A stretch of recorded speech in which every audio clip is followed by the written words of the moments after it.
Voilà 4 ans que Mariam n'a plus de nouvelles de son fils. Lorsqu'il a quitté le domicile familial, Lassina n'avait que 17 ans. Ce portrait, c'est la seule image qu'elle garde de lui. En chemin, il m'appelait parfois, mais arrivé en bord de mer, plus rien. Certains disent qu'il a pris le bateau, d'autres qu'il a été capturé. Nous n'avons plus de nouvelles. Nous avons tout fait pour le joindre, mais rien. Ici, l'histoire de Lassina est loin d'être un cas isolé. Dans ce quartier pauvre de Daloa, presque chaque famille a des proches partis sur les routes de l'exil.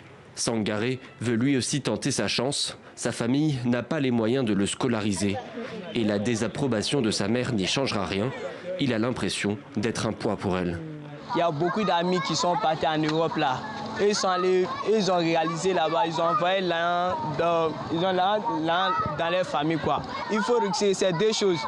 Prends des risques. Si tu réussis, tu seras plus heureuse. Et si tu perds, tu seras plus sage. C'est à cause de ça.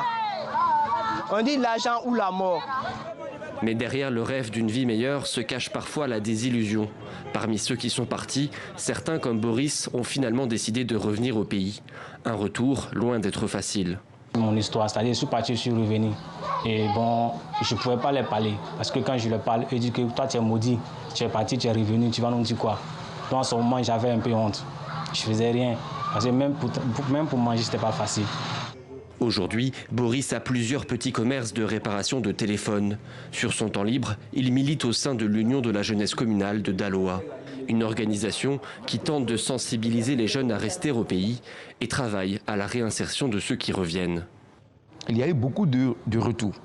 Voilà, il y a beaucoup de migrants qui sont revenus. Ils ont compris que, quelque part, ça ne sert pas vraiment à grand chose.